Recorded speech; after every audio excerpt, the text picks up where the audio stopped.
साताऱ्यामधील भारतीय जनता पार्टीच्या कार्यालयामध्ये आज भाजपचा स्थापना दिवस खासदार उदयनराजे भोसले यांच्या उपस्थितीत साजरा करण्यात आला। यावेळेला खासदार उदयनराजे भोसले यांच्या हस्ते भाजप पक्षाचा ध्वज फडकवला गेला। यावेळेला उदयनराजे यांनी माध्यमांसमोर भाजपचं कौतुक केले। ते म्हणाले की भाजपचा एक काळ असा होता की भाजपचे 2च खासदार होते, मात्र आता देशातला सर्वात मोठा पक्ष म्हणून भाजपची ओळख झाली। या पक्षात कोणताही भेदभाव केला जात नाही, तसेच या पक्षात वशिल्याचीही गरज लागत नाही।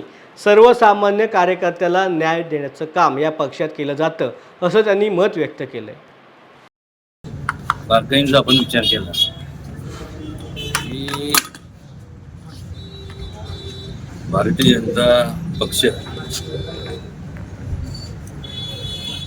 एक काळ असा होता जेव्हा 2च खासदार होते, अटलजी आणि लालकृष्ण अडवाणी। थोडंसं विचार प्रत्येकाने करणं गरजेचं आहे की मग आज 2 खासदार असणारा म्हणजे मर्यादित असा हा पक्ष आज केवळ देशात नाही तर संपूर्ण जगभरात सगळ्यात मोठा पक्ष म्हणून आज ओळख भारतीय जनता पक्षाची झाली। या ठिकाणी जर आपण विचार केला तर कुठल्याही प्रकारचं भेदभाव केला जात नाही।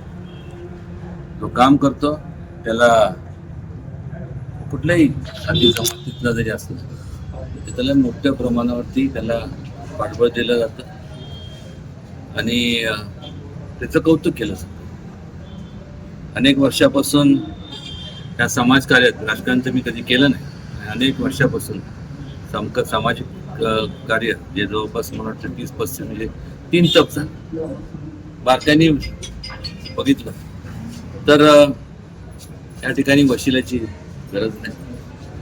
अनेक वेळेस आपण जर पाहिलं तर कोण हा याचा वशिला असल्याशिवाय आपल्याला जाता येत नाही। तेव्हा सर्वसामान्य कार्यकर्त्याला सर्वसामान्य जो काही या पक्षाचा जो पाय होतो किंवा जे विचार सर्वसामान्य लोकांपर्यंत पोहोचवण्याचं काम करतो त्याला न्याय देण्याचं काम या पक्षाच्या माध्यमातून मिळतं आणि त्यामुळेच लोकांचा एक विश्वास या पक्षावर निर्माण झाला आणि त्यातूनच आज आपण जे पाहतो की आज एवढ्या मोठ्या प्रमाणावरती देशभरात जर पाहिलं तर प्रत्येक ठिकाणी आज BJPचं कडकौल पाहायला मिळतं।